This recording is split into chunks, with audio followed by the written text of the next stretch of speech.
આરવને જવાનું તો આજે પિકનિકમાં એ ફર્સ્ટ ટાઈમ પિકનિક જાય છે. તો એને સવારના પણ મમ્મી 5 વાગે ઉઠ્યા હતા અને એને રેડી કરીને પૂણા 6 સ્કૂલે જવાનું છે. તો ફટાફટ રેડી કરીને સ્કૂલે મોકલી દીધો. મારી એનિવર્સરી સવાર થઈ ગઈ છે. આજે જસ્ટ સૂવે છે, નીચે આવી ગઈ જો. તો એ સૂવે છે તો પહેલાં ઘરનું કામ પતાવી દઉં. મમ્મીને ચેનફૂલ ગયા છે, કેમ ગયા છે પછી કહું.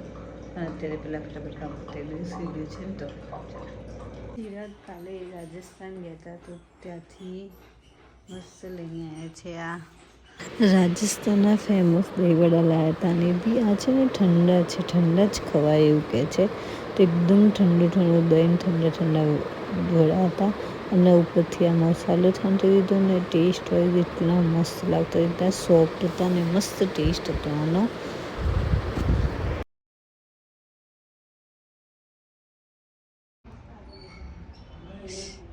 રચીરા ગાય તો ત્યાં લવડે છે. ઉતરી જે તમે બોલ્યા તો શેઠ ચડેલો.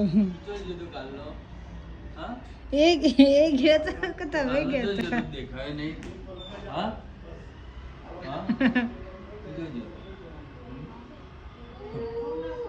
હા ક્યાં ગયો તો? હા જો પડે ચા હે દીકલી હે કચ કચ કચ.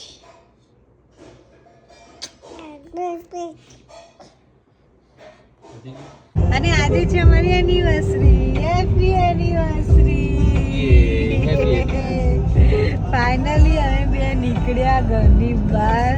બધું પતાવીને બહુ બધા ટેન્શન સાઈડમાં મૂકીને થોડી વાર કલાક 2 કલાક ટાઈમ સ્પેન્ડ કરવા હતું કર્યું. અને બસ હવે જમવા જઈશું, ડિનર કરીશું અને પાછા ઘરે જઈશું. છોકરાઓ ઘરે છે તો ઘરે જઈશું. એક છોકરો હજુ પિકનિકમાં છે, એ પણ આવશે અને એક નાનો અમારો અત્યારે પ્રાયોરિટી સ્પેશિયલી એ છે તો અત્યારે પતાવીને ઘરે જઈશું પહેલાં ફટાફટ, પછી બીજું શું કે.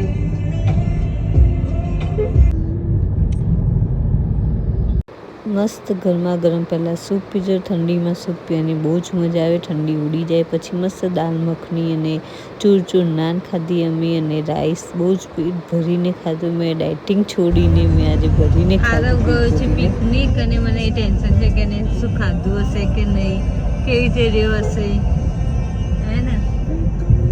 હવે આવશે 11 વાગે, રાતના 10:30 વાગે આવે તો 11 વાગે આવશે. વેઇટ કરીએ ક્યારે આવશે.